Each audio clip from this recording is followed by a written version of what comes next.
Welcome to Black Hat Windows Security Conference 2002, held February 7th through the 9th in New Orleans, Louisiana. The following videotape was recorded live at the conference and produced by the Sound of Knowledge Incorporated.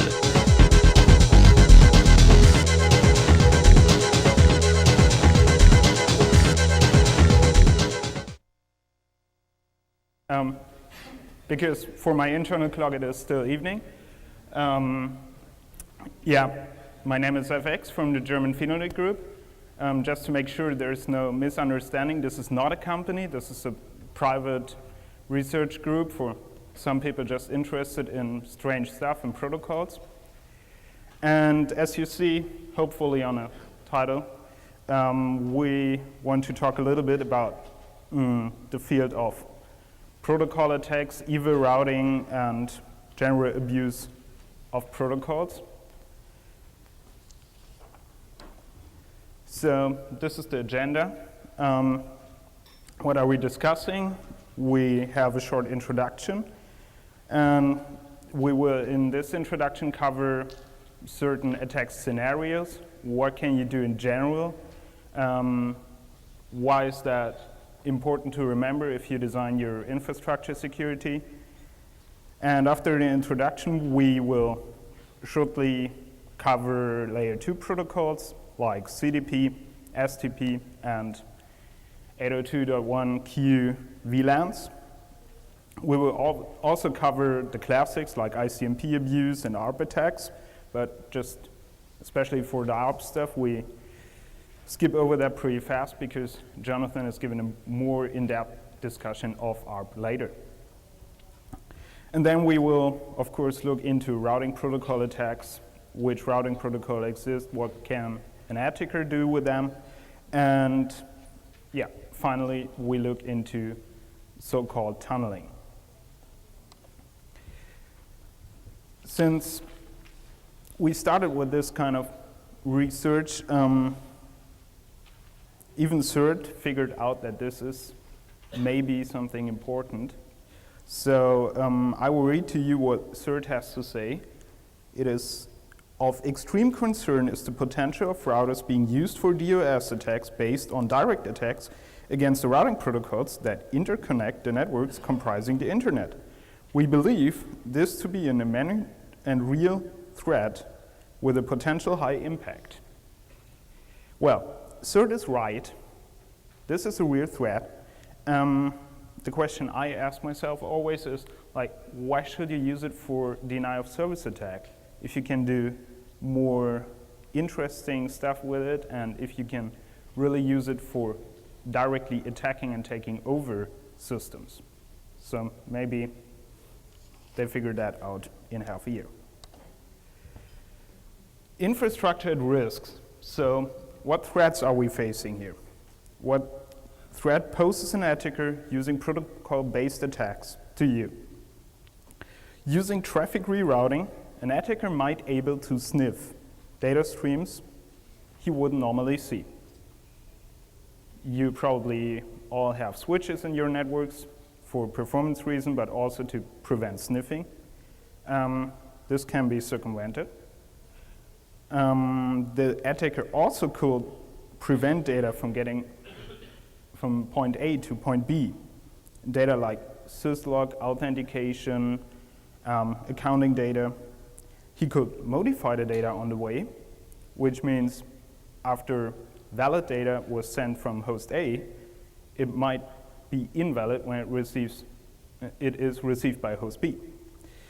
Or he could impersonate source or destination host to just give the user or the server or the application a false sense of security. So this is a sample network. It's not real life, as you can imagine. Oh, great. We're missing some graphics here. Hopefully it is on your papers correctly. On the left side, there's a normal office LAN with several PCs connected to a hub. That is this line here, because hub is like a flat network. And these are hooked up to a switch for performance reasons. Then we have two routers here talking HSRP to each other. This is because first they have this one router and they equipped it with firewalling software, iOS firewall feature set or whatever, to secure this server, we call it target over here, and just to make sure nobody's breaking in from the client side. And later on, someone said, okay, we need high availability. So they went out, asked the next best reseller they have, okay, we need high availability, what should we do? And they set up this HSRP router here. As you see on the graphics, normal things happen. You have the router configured and someone just forgot to load the firewalling on it. But well, it's the backup router, so nobody even notices. Then we have another router down here in the router segment. That is just a flat LAN where routers talk to each other. And behind yet another router with a packet filter is a radius server. So we have this guy here, we call him Attacker, and he could not get a connection to the flat office LAN. Of course, he would prefer that, just sniffing the passwords and being done. He was connected directly to the switch, and after sniffing for some minutes and just seeing broadcast messages going back and forth, he decides to go for protocol attacks. So question is, what can he do? This is the normal traffic path, as I call it. That's just how does the traffic get from A to B. It's going over this flat line here to the switch, is forwarded to the router, and then to the server target. Same on the way back. This is a modified traffic path. The attacker just went for layer 2 interception, also known as ARP poisoning, to get all the traffic in this broadcast domain here and to sniff the traffic. To actually attack the server target, someone could use what I call local redirection. Most people forget about that. Attacker is hopefully administrative user on his own machine. So he can change either the routing or the ARP table to just whatever he wants it to be. So he can say, okay, to forward my traffic, use this router because it's online, it is accessible and it can forward traffic. So use this router to forward my traffic and hereby circumventing this firewalling. Of course, this is a one-way thing. In this scenario, attacker just wanted to intercept one connection in this broadcast domain, simply because doing ARP poisoning in general will ring all possible bells on the IDS system, or for bigger networks, it just blows off the network card. So to be a little bit more smart, he went for IRDP attack and just made himself the default gateway for victim, which means that victim is forwarding the frames to attacker, who in turn forwards the frames using this router that was supposed to be the default gateway. So now victim can sniff traffic for this connection from victim to target. Based on the other attacks shown, attacker decides, okay, the one way can be done by local redirection, but how do we get server target to use the same way back so we just don't have the firewall in between anymore? And he just uses ICMP redirects. They're well known, they're very old, and they're still very powerful. So, et voila, no firewall. As usual, attackers, not very structured people, he just figured later on, well, there is HSRP running, so all the efforts with local redirection and ICMP redirect were just too much. He could just force an HSRP switch over to the backup router, which, as we know, has no firewall configured. So he forces the switch over to the unprotected router here, and that's it. This stays the same for a long time, so he doesn't have to care about the traffic anymore. It's just playing through it. Now assumed attacker was successful in taking over the server target, which just disappeared over here. And what he found on this server was like the configuration files for the Cisco routers. So now he thinks, okay, we can just log into the Cisco router and change something or use the router for whatever we want, which doesn't work because the router is configured, as in most bigger networks, to authenticate logins to a radio server, which is this path here. So for the telnet connection, when the telnet connection arrives and attacker supplies username and password, this is checked with the radio server.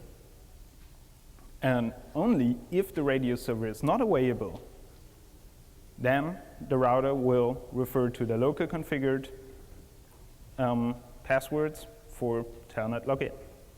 So what attacker does is actually fulfilling the requirement and making the radio server not available by using an IGRP attack here and introducing either a black hole or a loop route into this router. This router is no longer able to reach the radio server and uses the locally stored passwords.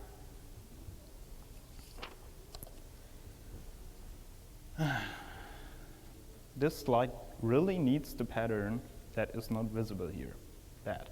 Okay, assumed you have a little dotted pattern over here.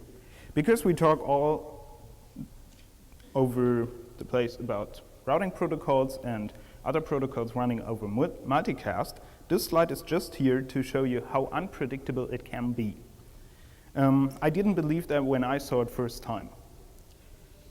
Having this network here, you have the clients and the router and whatever on this side, and an AIX system running a checkpoint 4.1 or 4.0 firewall on top. Default installation. So you would assume, sitting out here, that you don't see any multicast, which is unfortunately not true. The multicast domain is actually the world cable, because someone thought to be real bright, probably at IBM, because multicast frames are not even given to the firewall software to make sure they fit into the rules. So even if I had configured any deny over here on the checkpoint, I would see multicast traffic. That is why it is highly recommended to read the so-called red books from IBM before installing a checkpoint on it. So this is how it looks like, because if I generate a multicast packet over here, it will actually reach this router. So we saw some possible attacks. Question is, how do they work in general? I hope everyone is familiar with the ISO-OC model here, because that is what it boils down to, checking the OC layers. Each layer has its own addressing. Layer 1 is obviously directly connected. I think everyone had the experience of following cables through some kind of computer room to find out what the layer 1 addressing was. Layer 2 is data link addresses, such as Ethernet MAC or whatever. Layer 3 is well-known IP addressing. Layer 4 has its own addressing in TCP/IP, that is the protocols and the ports. And all this leads to an application stream. By modifying one addressing of one of these layers, we can modify the flow of data in the network. Means we can modify the traffic path, and hereby intercepting it, changing it, whatever. So for layer 2 attack, it looks like this. You can conduct a man-in-the-middle attack. You give false data link addresses I was promised a gun for this.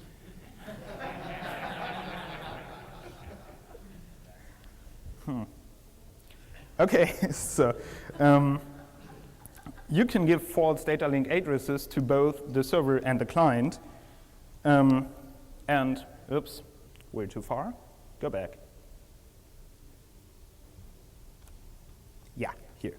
So, and it mostly requires access to the broadcast domain, means to the cable or at least to the switch. But the biggest advantage is that all the things that happen on layer 2 are untouched. That means if you have any kind of check-in for modifications or any kind of checksums, any kind of encryption on layer 3, it is not affected because you just changed the layer 2 addressing. So now to the layer 3 attack, it is basically the same.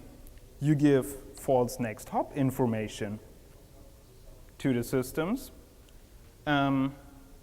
server and client, and the big advantage here is that you can do things remotely. You are not limited to be in the same broadcast domain. And as the attack scenarios showed, there are plenty of ways to do it.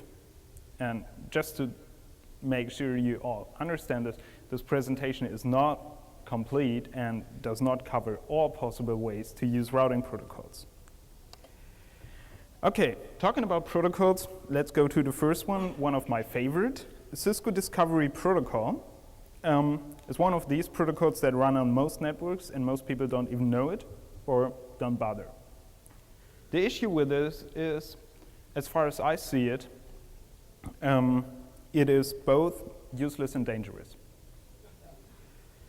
The intention was to make troubleshooting simple for Cisco operators.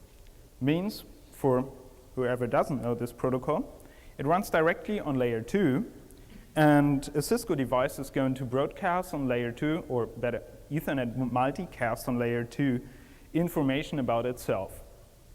So you're sitting on the next router, and you say, okay, show me the CDP neighbors, and you will see routers that aren't configured, maybe don't even have an IP address yet, but you see that they're there, and you can say, okay, the cable works, the router is up, I see it. This is pretty nice, but the protocol has the big disadvantage of informing any kind of attacker of the capabilities of this device, things like software version, platform, what type of device it is, native VLANs, and the list goes on. So if you take this information off the cable, and yeah, sorry, this is not in the slide. If you take this information off the cable and just analyze it correctly, this is from one tool we wrote, then you see here you have a device ID. That is, if you have DNS configured, the complete, fully qualified domain name, otherwise just the device.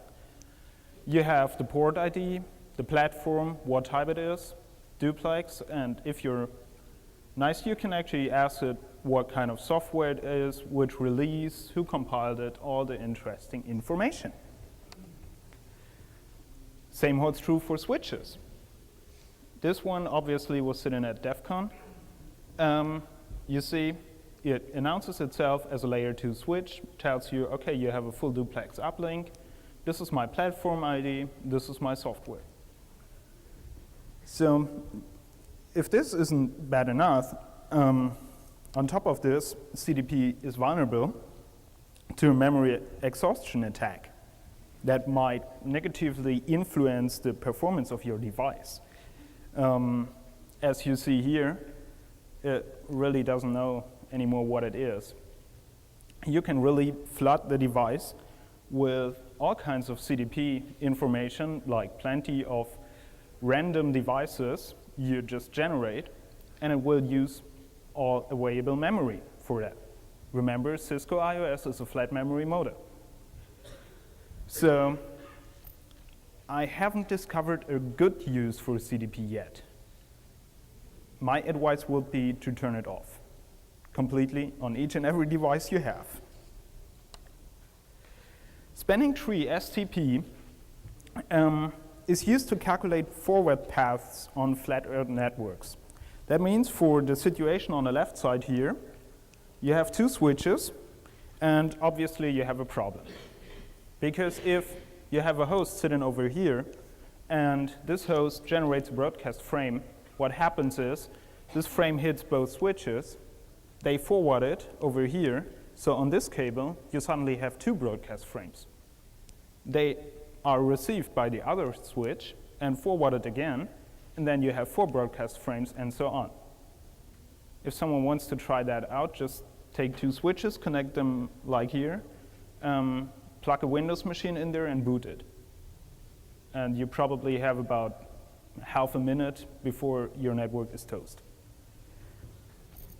So to solve this problem, they sent out so-called BPDUs, Bridge Protocol Data Units, to make sure one of them is a logical root. That's what I tried to show over here. So S1 becomes the logical root, so S2 will forward frames to S1 just in case. So S1 decides how many frames are existing on the networks. This solves the problem. Unfortunately, there are big switch networks that really rely on this technology. And as you can imagine, it has no authentication. So what an attacker could do in larger networks is sending out a lot of less or more or less correct BPDUs and hereby force all switches to recalculate the tree, the spanning tree, all the time. If you do that with a 100 megabit Ethernet frame, you can get the switches pretty busy. So they probably have nothing else to do than recalculating the tree. And if the attacker manages to be somehow more intelligent and create BPDUs that make him the root switch,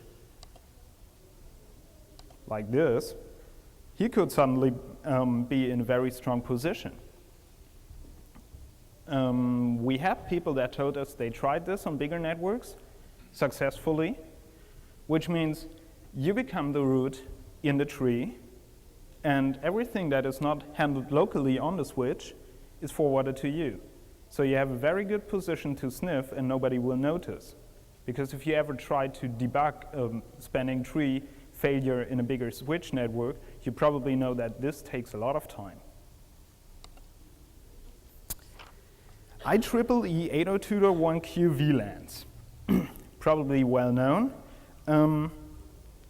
They're used to share VLANs between switches. So you have trunking, this here. So you have a router, 2 switches, and you have 2 different VLANs, the blue one and the green one. The green one is VLAN 1. So the idea is if you have a host on VLAN 1 and it sends a frame to the switch, the frame forwards it to the router, it hits the other switch and is distributed over VLAN 1. So you can connect multiple switches with multiple VLANs together and have this taken care of by the router. Good idea. The frames for the router to make sure he knows what VLAN they belong to are tagged. They get an ID.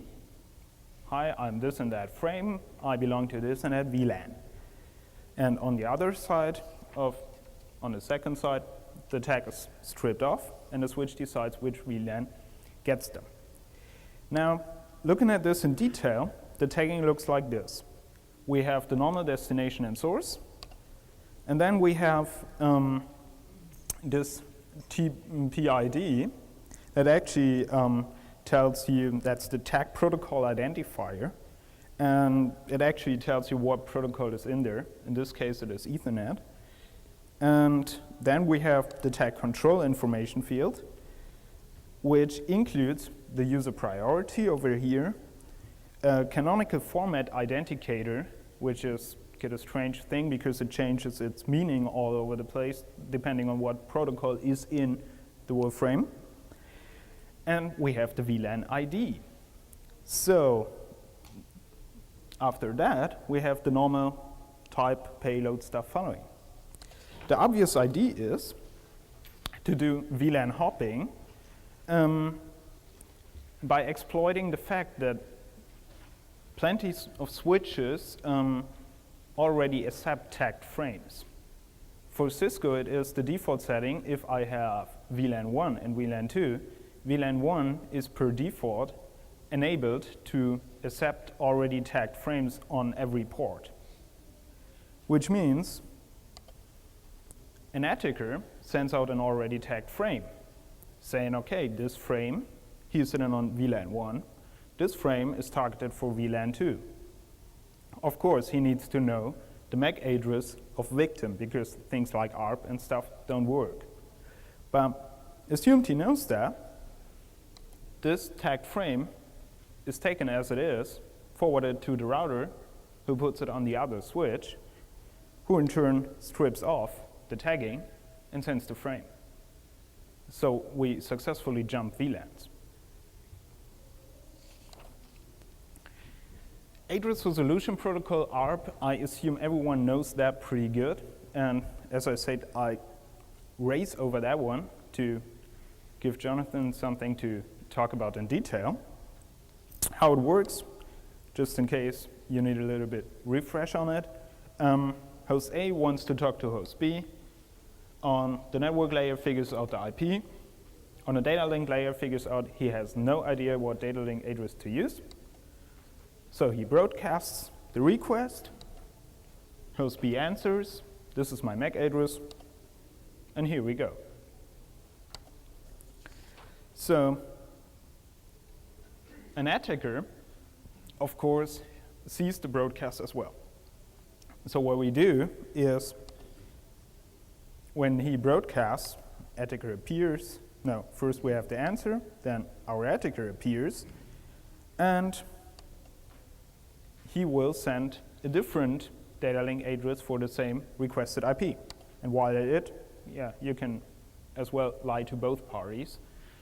So the traffic is forwarded through his interface. That is very old, but still very effective. Yeah, I saw that some people think it is worth writing a white paper over it. Just to mention it here, this works the same way for wireless networks. Pretty simple. The risk of it, even it is simple and old, and everyone should be aware of it, but the risk is that not only sniffing is possible, but if you have an interceptor that is a little bit more intelligent than that, he can modify the frames on the way.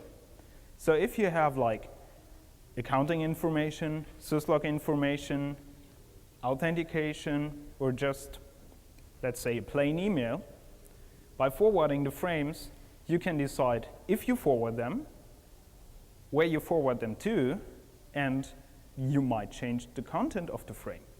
So the risks are pretty high because you can do, oops, little power outage. Okay, you can do next to everything with the traffic. Requirements for the attacker, quite obvious, has to be in the Ethernet broadcast domain, and mostly requires the attacker's interface in promiscuous mode. Where's my gun? Okay. DHCP, even your trusted DHCP protocol can be used for attacks. It's often overlooked. Everyone uses DHCP because it's so convenient. You just connect your PC to a network, get an IP address, get a default gateway, get a DHCP server, and DNS server, so everything is fine. You can do an IP exhaustion attack on the DHCP server. IP addresses are a limited resource. So if this DHCP server no longer has any IP address to give away, he will not do that. So after this one has no IP addresses anymore, and a client requests the IP address to get one, you are the only one who can provide an IP address to him. So the client has the nice choice of eat or die. means take this IP address and IP configuration, or just don't have network connectivity. This is very effective since the configuration we provide should have Attacker as DNS as well as the default gateway, which suddenly makes it very easy to, first of all, sniff traffic, and secondly, provide wrong IP addresses for a DNS request, which can have very bad effects, like for auto-updating software and stuff that looks out and says, okay, I need updatehost.company.com, and I have to talk to it and ask if there is a new software version. You provide this name and, let's say, some IP address that belongs to a server you control, and just upload some kind of software that satisfies this auto-update mechanism. You can force this host here to just install and run the software. This is just one example. Of course, you can make up fake servers or even fake websites. So if he connects to www.bank.com and enters his user credentials, you get them. The thing with the DHCP servers and the IP exhaustion attack is that, especially if you run Microsoft servers, this is very easy because you don't even have to ask for the IP to be assigned to you. I assume most people know how DHCP works, the so-called DORA concept, like discover, offer, request, and acknowledge. If you just send out plenty of discovery frames and ask the server, could you tell me if you can give me IP addresses, Microsoft servers follow the RFC a little bit too tight, which is new for Microsoft. The RFC says, okay, if you offer something, you should block this IP address you just offered for a while. Since if this guy comes back and says, okay, I request this IP address, then you will give it to him anyway. So you should block it for a certain period of time, which is not specified. By sending out plenty of these discovery frames, the Microsoft servers tend to block all the IP addresses they have available, which is kind of funny because you don't see it. The lease is not established. You don't tell the server, I don't want to have it, by sending a not acknowledge frame. You just don't talk to it at all afterwards. That leads to the situation where the Microsoft DHCP sits there having all its available IP addresses blocked, having no active lease, and this is, I think, for 9 minutes or something like that. So for 9 minutes, nothing happens.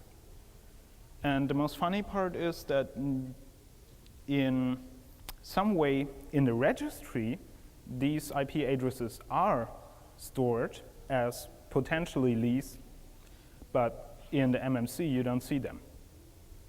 No idea why this happens. But this is very dangerous, and it is hard to recover from such an attack if you have a bigger network and several DHCP servers. Discovering router. What could an attacker do to discover routers? Of course, there's passive and active ways to do that. Passive is pretty obvious. You listen for multicast traffic or for any kind of advertisements, CDP, other discovery protocols.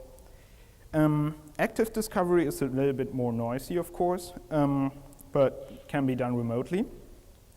You can scan for autonomous systems. Routing protocols run on autonomous systems, so the same routing protocol on the same router can have several autonomous systems that run different route distributions, just to keep things separated. And you have to find out which autonomous system is in use, of course. So obviously you can scan for them. You can send out router solicitations and just ask the network, could you give me available routers? You can use things like normal operating system fingerprinting, provided with Nmap or Xprobe, or you just scan for protocols and ports that might give away routing devices. And of course, if someone is running a network management system and has all the configs and all the information on the NMS stored, just take over the NMS. You get all the routers for free. So this is like a scan of an example network. The first 4 lines are passive stuff. IRDP was seen because it's broadcasted all the time. Enhanced IGRP was seen. Nice, you get the iOS version included in this frame.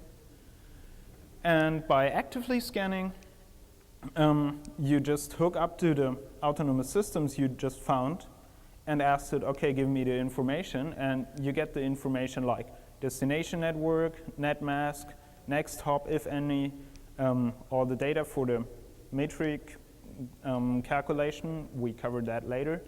You see if it is an external route, you see where it came from, like the router I got it from, that's his IP here, had it as a connected link, or in this case here, from another enhanced IGRP router.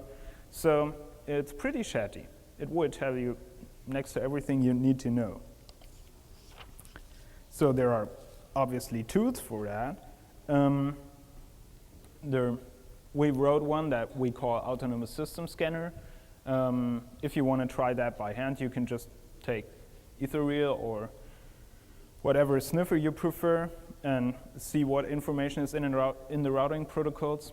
NTOP can be used to see just central points of communication in the network, and on the way to them, you probably hit the most busy routers. TCP dumps -E option shows you the data link address, and obviously if the destination IP and the destination data link address don't match, the data link address is the one of the next hop router. As I said, Nmap can be used for protocol scans. DHCP queries, of course, if they give you a default router, that is probably your next target. And as I said, NMS databases are good targets. ICMP Router Discovery Protocol, or IRDP. That is again one of these protocols that most people have running on their systems and don't know it. The idea is that routers advertise themselves as possible default gateways, and hosts broadcast on boot up like, okay, is everyone willing to be my default gateway? So the router answers, and the host is happy and knows where to forward the traffic to. Of course, if you have a fixed routing entry in your host, like you configured a default gateway, it should have higher priority, means a lower metric. And yeah, the router answers are usually in the priority higher than anything else. So if you have like another routing protocol running on your host and it does IRDP, then IRDP mostly has priority over it. So that's what it is thought for. Attacker sends IRDP updates, and just to make sure that he is the only router to do that, he has to take off the other router for a short period of time. Probably by doing CDP overflow attacks, as I showed earlier, or something like this. And then the host will forward the traffic through this one. This is especially dangerous with Windows hosts. We cover that in the next slide. In general, the thing is, these hosts believe it. They believe everything. Again, this is a protocol that has no authentication, doesn't even care where it comes from. It is hard to turn off, and you can become the default gateway for a specific host or for the whole network. So if the attacker wants to evade the IDS or just doesn't want to be detected, well, attackers normally want, so he just sends this information to one host instead of the whole network. Works perfect. So as I say, it can be used targeted or not. The maximum lifetime of this route is 18 hours. It's a long time. For Windows 90 something, IRDP is enabled all the time. You see IRDP on boot up, of course, router solicitations, but it will accept IRDP answers all the time. And it can be forced to use the attacker's route by the preference value. As I said, normally if you have a fixed configured default gateway and you receive an IRDP frame, normally the IRDP information is just used if the router is not available, which is for Windows a very short period of time for checking if the router is available. Means if your real router is a dial-up router and he just takes 2 seconds to get your ISDN line up, this already counts as not available. Means if an attacker did IRDP attacks on you and you try to connect to some remote site and your router is taking up the line and just trying to do PPP with the ISP or whatever, your Windows thinks the router is no longer available and uses attacker. But by setting the preference to 1000, the following happens. Windows receives this IRDP advertisement, and for some reason, I have no idea why, the Windows 9X implementation is take the preference value, take 1000, subtract the preference value from 1000, and use this as a metric. Obviously, if we put 1000 in there, we have the metric of 0, which makes us the default router automatically. NT4 performs IRDP just on boot, but works basically the same way. The good news is Windows 2000 and Linux don't care at all. I didn't even find a way to turn it on these systems. So it's just for older operating systems, obviously. ICMP redirects. Very old, very well known, but still very powerful and very dangerous. It was invented to make the routing more effective. So we have this traffic here. Host A forwards, has router 1 configured as the default gateway, forwards the frame to router 1. Router 1 figures, oops, I forward the same frame on the same subnet, same IP to router 2. So the question is, why did host A just not send the frame directly to router 2? And he will actually tell this, host A.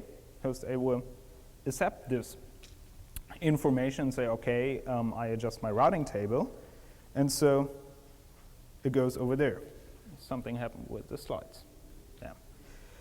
Okay, so the attack is obvious because that works vice versa. We have this normal traffic path here from host A to host B, and attacker just tells host A, dude, your routing wasn't very effective. Please use me as your default gateway. And host A will do that. Normally, this looks like you have to be on the same cable, because normally you have to include at least 64-bit of the original offending packet in the ICMP. Why? Because host A would like to discover, okay, which host, which port did I try to connect to, so to which connection applies this message. So the general assumption is always you have to be on the same segment. Of course, you don't have to. You can include this 64-bit information yourself, just make up some kind of IP address. This was the source, and whatever destination you want to redirect to, and send it to the host. Normally, the checks done on IP headers that are normal for normal frames are not done with the information in the ICMP packet. Ophir makes use of that in the Xprobe tool because they're usually changed a lot, and the operating system doesn't really care. It just looks, okay, what was the destination I used? So this is pretty easy, and you can do this remotely. The very bad news is that we figured out a lot of routers in internet backbones still accept ICMP redirects from any source. That means you can go to the router in a backbone and tell, okay, for reaching this particular host, let's say www.securityfocus.com, forward the frame somewhere else. And as we see later in a routing protocol attacks, you can do this so nobody reaches the host anymore. The host reactions for ICMP redirect are quite different. For Windows 9X, it always accepts ICMP redirects and adds them as a host route to the routing table. As we can imagine, the routing table uses memory, and the more ICMP redirects we feed in there, the more memory is used. We managed to kill some Windows hosts using lots of ICMP redirects because they just used all available memory. For Linux hosts, this is different. It accepts ICMP redirects by default in some distributions like Red Hat and SUSE distributions. Of course, you can configure that, but the bad news is you don't see them. They're not in a routing table. They're hidden deeply in the kernel's cache tables, and you can only discover them by looking in your proc file system. So if you're running a Linux host and it accepts ICMP redirects, you have no easy way to track what happens. And of course, there are tools to send these redirects out and test your hosts yourself. And this is how it looks like on a Windows 9X machine. You probably can't read it in the rows there, but the pattern is obviously you have host routes all over the place here. And you probably can imagine that it takes a lot of processing power to sort them and to route stuff if you have a small 9X host and you have like 20,000 routes in there. So let's go to the routing protocols itself. Interior Gateway Routing Protocol is a plain Cisco idea. It has 65,535 possible autonomous systems. As I said, autonomous systems used to separate routing processes from each other. It uses no authentication. It uses delay bandwidth, reliability, load, and hop count to calculate the metric. There is the possibility to have passive hosts that just listen there and get the information and just don't send out routing information. And as we can imagine, if you make up an update and you can choose these values yourself, you are probably able to create a metric that is way better than real-world links. Why? Because you can include the information that your bandwidth exceeds, let's say, 10 gigabits, and you are perfectly reliable and you have no traffic on the link. So this results in like the best metric you can get. Of course, everyone who knows Cisco knows that the network it comes from, or better, the IP address this update comes from, has to be enabled as a possible source of updates. This is this strange network statement you always have in your router configuration when it comes to routing protocols. So as we will later hear in the securing Cisco router speech, make perfectly sure that this information matches your network and you just don't say each and every network is a possible source for routing updates. So by making up these updates, what can we do? We could use IGRP to introduce new routes or updating existing ones. So our attacker down here wants to use IRGP attacks and would like to see the password that is transmitted from host B to this little server over here. Since this is a routing domain, sniffing is not an option. And yeah, so he decides to go for IGRP attacks. First of all, he adds the IP address of the server to his interface, like as a secondary IP address, and then enables IP forwarding. So if he receives a packet destined for 10.01.1.2 on his 10.1.3.2 interface, the operating system will forward the frame.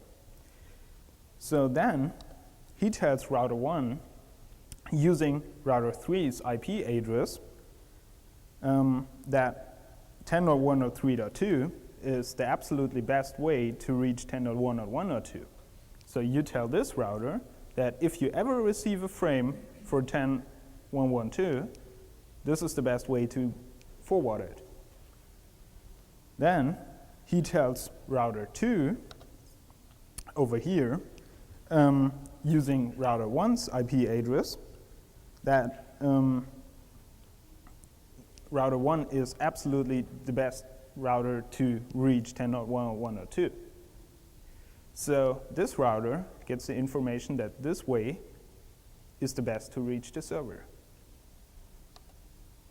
So if host B logs into what he thinks is the server, he sends the packet to router 2. Router 2, following his routing table, sends it to router 1. It is sent to the attacker's host and hits the fake server on the attacker's host. If for some reason attacker just wants to prevent communication, he can make that using a routing loop. He tells router 3 that the absolutely best way to reach host B is router 1, and he tells router 1 that the absolutely best way to reach host B is router 3. And then he sits back and enjoys seeing the TTL going up and the packet being dropped. As I said earlier in the ICMP redirect section, you don't have to use routing protocols for that. You can use that with ICMP redirects. The problem here is that bigger networks still accept ICMP redirects on some hosts, while you can protect yourself here pretty good by configuring the 3 routers correctly and just tell them, okay, if you receive a routing update on this interface, just ignore it. Whatever it claims, whatever IP it claims to come from, just ignore it. For ICMP redirects, if they're in the default configuration, you can't do that. So for internet backbones consisting of a lot more than these 3 routers, people are still able to deny access to certain hosts or host ranges just by sending 2 ICMP packets to 2 vulnerable routers. And this is done right now in the internet. Routing Information Protocol, RIP, it's probably the oldest one still in use. It uses fixed network sizes and doesn't even have autonomous systems and stuff. Just runs on top of UDP, port 520. That's pretty much it. It heavily depends on broadcast in the version 1 and makes it therefore pretty easy to be to discover in the network. RIP version 2 actually already uses multicast and can really cope with variable network sizes. And V2 supports clear text passwords, which don't actually help if you have multicast. So Cisco even supports MD5, but the problem with that is if you use RIP, you probably have not only Cisco equipment, because then you would use some other protocol.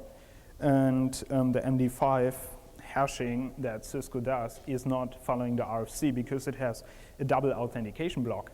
So an older device talking RIP is unable to process this frame. So it's not likely to be used. And I thought I will never again see RIP.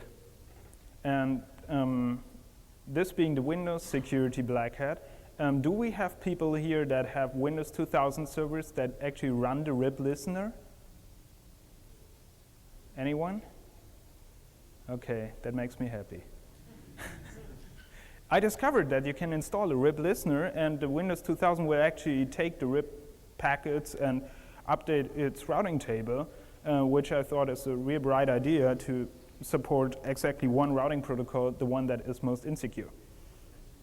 Okay, I mean, nobody uses it, that makes me happy.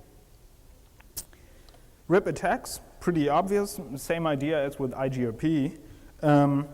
You have to watch out for the network classes, of course. If someone plays around with RIP v1 and has no idea how it works, he might try to introduce routes that require a subnet mask, and he might take essentially down your whole network because he didn't figure out how RIPv1 works correctly. There is a thing called split horizon with poisoned reverse that was thought of to make routing loops impossible.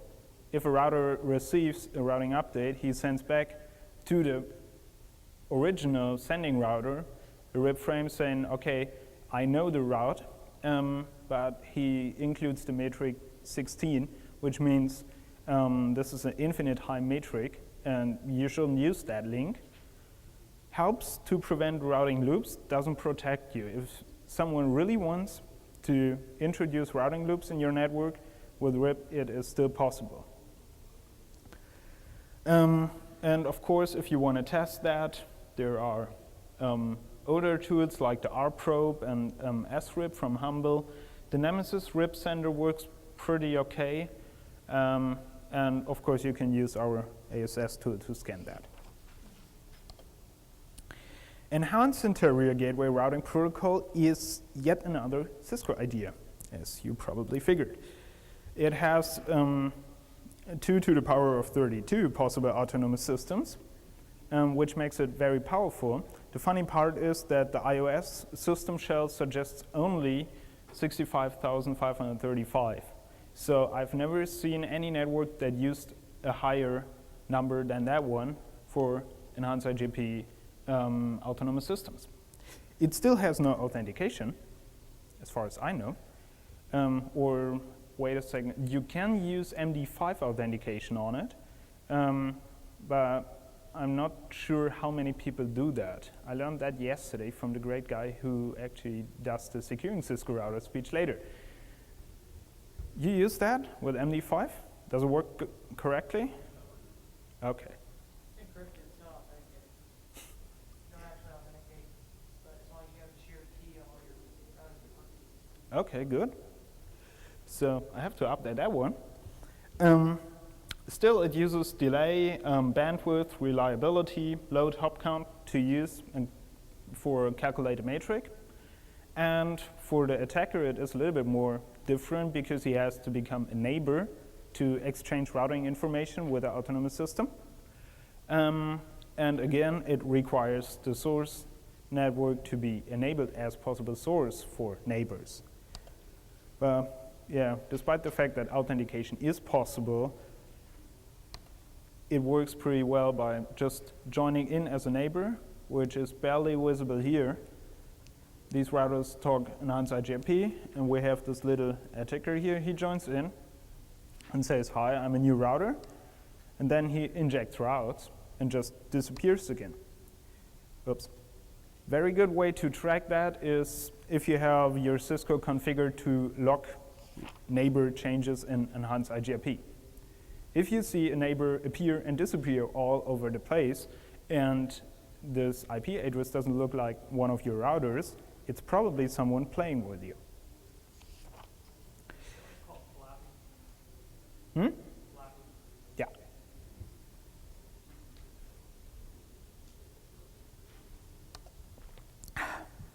Open shortest path first, OSPF, is a bit more complex as the other protocols, which makes it very interesting.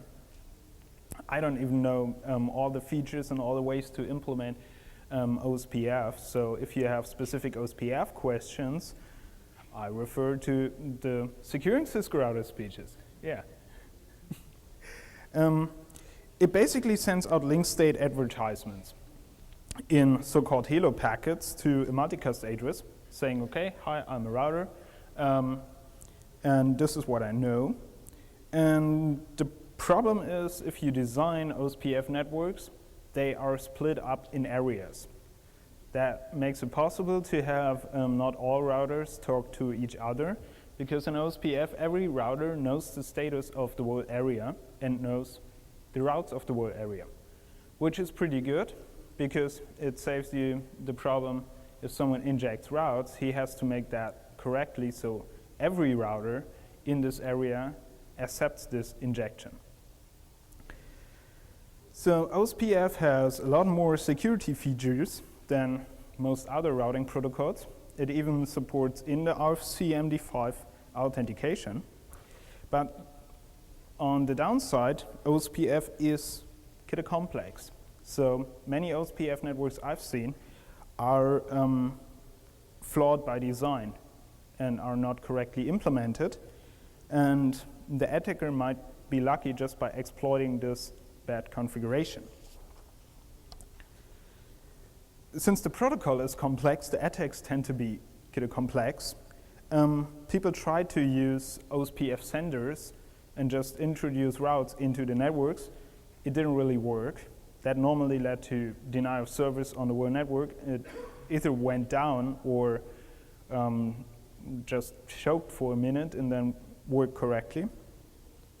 Because forged LSAs, these link state advertisements, are often challenged by other routers in the area. Obviously, you send this LSA out, and a router say, no, this is not right, this is not correct, we don't accept that. And you have this challenge situation. So as an attacker, you can't just introduce a route as simple as it is with RIP.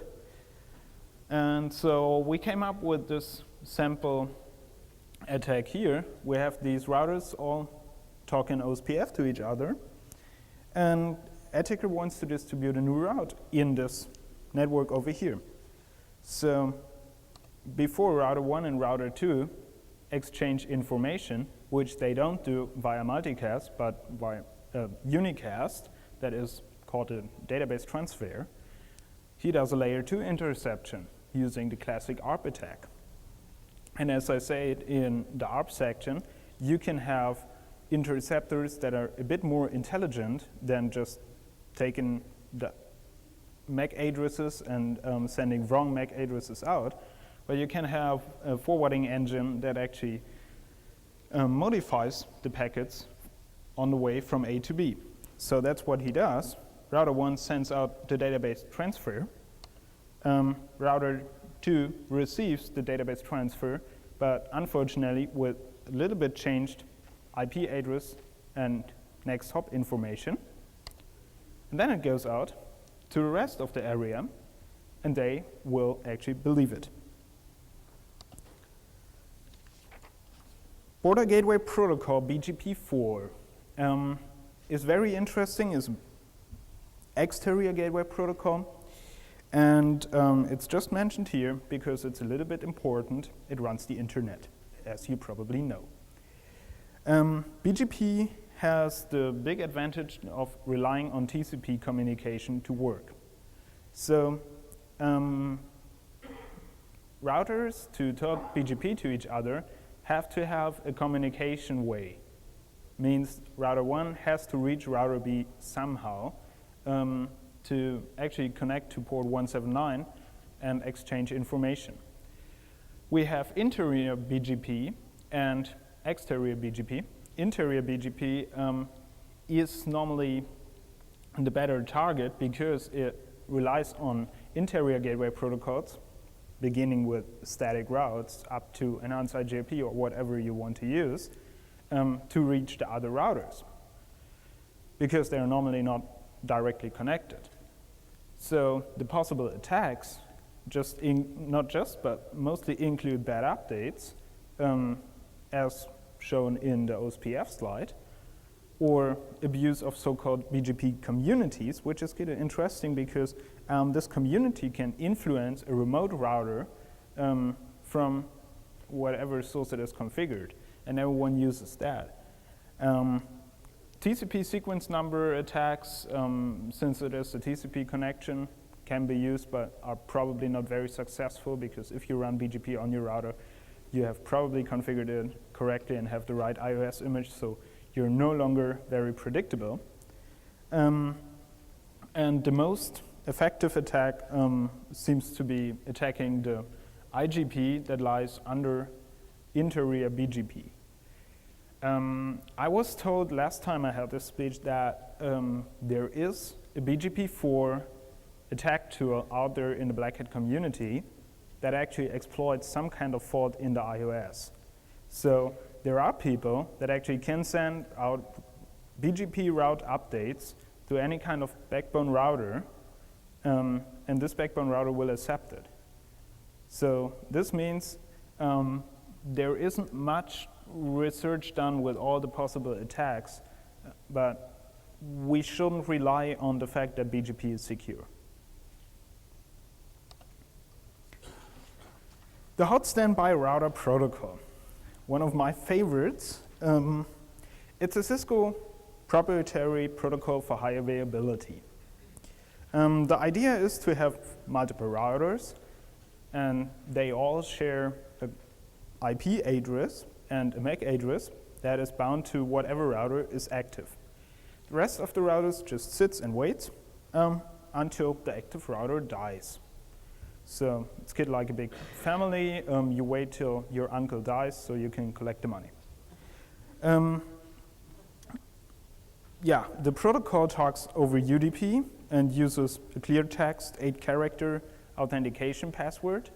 Everything runs on multicast. So if you are nearby and you receive multicast packets, you can actually take the password out there and send your own updates. And yeah, that is basically all the security you can get. The attack on that is pretty obvious. Here, router 1 has the virtual IP, that is the blue Cisco thing over here.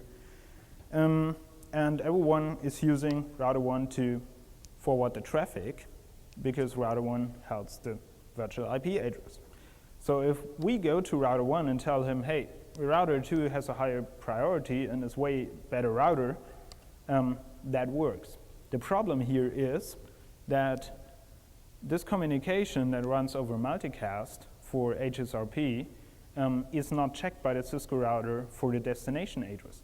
Means I send a packet to router 1 as a unicast to his IP address, and it is still valid for Cisco. So attacker doesn't have to sit here. Attacker can sit somewhere in the internet and just send the packet and say, change of routers, new priority, switch over. So here, that is how the switchover worked. And of course, I can tell them, hey, I'm the best router. Give me the virtual IP address, and that works as well. The bad thing is, since it works remotely and doesn't require your destination IP address to be multicast, it works across the internet, and a lot of people that run big e-commerce sites have 2 routers, got them from the ISP, just say to the ISP we want a high availability and internet connectivity. So they get 2 routers talking HSRP to each other, mostly having the default password, which is Cisco, and that's it. I mean, it works. If one router dies, the other one takes over. But if I send 2 packets to this side saying, you got a third router, and this one is way the best one, these 2 go into standby. End of game. Yeah, so that's the way the attacker receives the traffic, and that's it. Attacking tunnels. After so much routing, I thought I'd just give the... Oh yeah, VRRP is supposed to be a solution to this problem, because VRRP can include authentication headers such as IPsec does. I was told that it doesn't really work that way, and people mostly use VRRP with MD5 hash passwords. I didn't implement it myself, but VRRP is the solution for that. Theory of unencrypted tunnel attacks. Lots of people have tunnels in place, and not all of them are IPsec. I want to make perfectly sure we're not talking about IPsec here. We're talking about unencrypted, unauthenticated tunnels. The idea is to attack such a tunnel, just generate traffic for the inside target network. Then encapsulate your traffic and send it to one of the tunneling endpoints. And the return path, of course, pretty much depends on how the router is configured, as we see later. Vulnerable protocols include IP encapsulation, IP4 in IP4, generic routing encapsulation, and everything else that uses the same idea. For GRE, generic routing encapsulation, that looks like this. You can, as the name suggests, encapsulate everything in everything, because it's just an extension header to the IP header. You can have IPv4 in v4, v6 in v4, IPX in v4, whatsoever. You have an optional 32-bit tunnel key that is a value sent in all the packets. 32-bit is not that much if you have a good internet connectivity. It takes a lot of time to send out all possible tunnel key packets to see which one is the right one, but it is possible. We tried that, it works. We have sequence numbers to prevent things like reply attacks and stuff, but these are in the RFC not very good documented. It just says have sequence numbers. And the implementation in iOS is even worse. Means if one side doesn't use sequence numbers and the other side does, nobody cares. It works. It still talks to each other. And even if they fix that in later releases, the sequence number is highly predictable because it starts by 1 and increases by 1. So this is not really an issue. But we have source routing in GRE. We can even include source routing information in the GRE frame. So, scenario. That situation is pretty common, even in Europe, and I learned 2 weeks ago that it is still sold that way. I thought it is off the portfolios for most providers, but unfortunately it isn't. The company has an HQ on the right side here with a server, and it has several branch offices. One of them is on the left side here with this little client. So the company used normal landlines, direct lease lines, to connect these two offices, but they figured this is very expensive, and we could use the internet to get the traffic from A to B. And since they had a good network planning, they used RFC 1918 IP addresses here, the 10 network, to configure their internal hosts. So now they want to save money and ask the ISP, okay, could you build a VPN for us? So the ISP says, sure, we can. We offer the following VPN. We set up a GRE tunnel between your internet routers. Oh well. The default gateway for the branch office is this router. He will take every traffic, put it into the tunnel. It goes over there, gets decapsulated, and reaches the server. Same for the way back. This is pretty okay. Client over here can now talk to the server over here. They save money, everything fine. So, since this is a VPN and VPN includes P for private, they had some kind of security configured. They just said, okay, the branch office router does not allow any traffic on the outside interface other than GRE from the HQ router. So it's secure.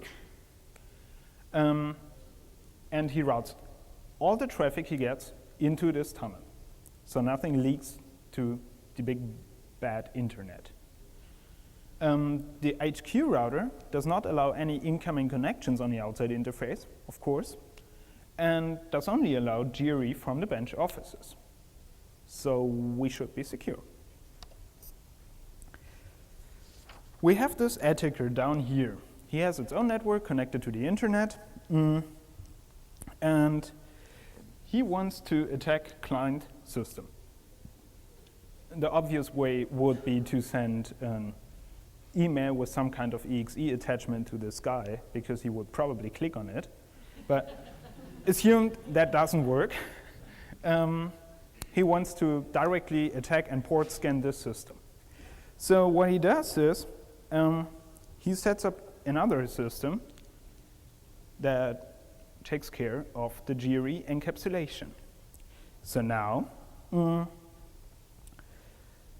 he makes up the system and sets it as his default gateway instead of that router.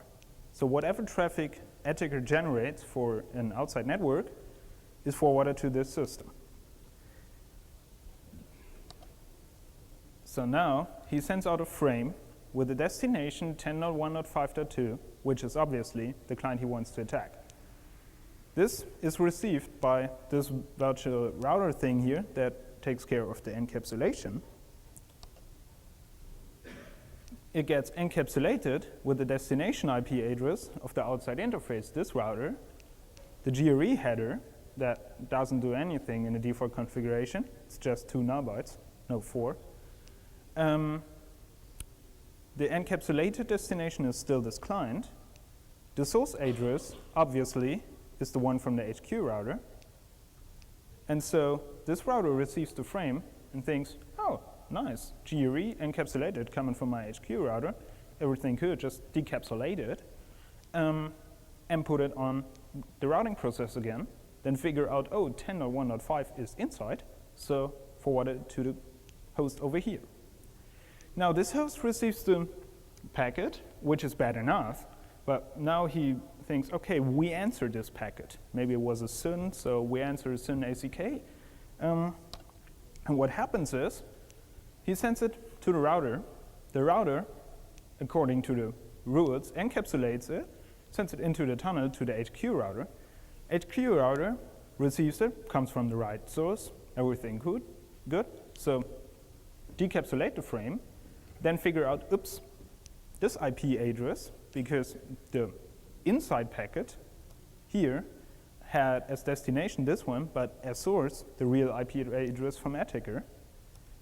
So we know how to reach that because we're connected to the internet, so we just forward it. And finally, Attacker is able to talk to a computer that is, first of all, using RFC 1918 IP address, second, sitting behind a router that is supposed to protect him from the internet, and this is all possible because of this GRE tunnel. So the same works for IP4 encapsulation, and especially for IPv6 islands. How many of you have an IPv6 6-bone island uplink something? 1, 2. Do you use GRE? Direct connection to the SIG. Okay, I would love to show up at your side. Anyway, lots of people have V6 islands that use GRE to connect to the 6-bone because they don't have the luxury of a direct uplink like you have. So that's how it looks like. One side is the 6-bone, the other side is some kind of island. And since our nice internet is still using V4 mostly, you have to encapsulate that in GRE. So you can, again, use the same attack to have just V6 as your payload and forward it into this GRE tunnel, so it gets decapsulated and hits the host you're attacking. Good news for the defense side is the way back obviously doesn't work. Or you have yet another connection somewhere to the 6-bone where you actually can receive V6 packets. So if you want to test that in your network, we wrote some tools. I mentioned a few of them. They're on the website. They should be on your CD, assumed you already got that. There are other tools to check that. Have to mention Nemesis, of course, but honestly, Nemesis has the issue with not working correctly all the time. Just some packets like the OSPF sender doesn't really work. So the best way to check that out is always having a sniffer handy and see what really happens. That's the summary. There are many, many ways to alter a traffic path. As I said, this is far from being complete. I assume that in the Cisco speech we will hear more ways to add a traffic path and, of course, more ways to protect yourself against that. Most routing protocols are very insufficient protected, and if you set up a routing protocol, you have to make extra sure that you understand who needs to talk to each other routing protocols, and you have to make sure that updates from other sources are not accepted. And of course, I hope this is clear by now, unencrypted tunneling is a very high risk, and especially if you have these so-called private IP addresses and consider that as a security measure, they don't protect you. Yeah, that's it. Short thanks. Oh yeah, the part with the code over here, we started that in Black Hat Amsterdam. We have a little Perl code on this web page over here that needs to be explained. And if someone is bored over 2 beers or something, it doesn't take too long. Just send in an explanation and receive one of these shirts. That's pretty much it. Thank you for staying awake.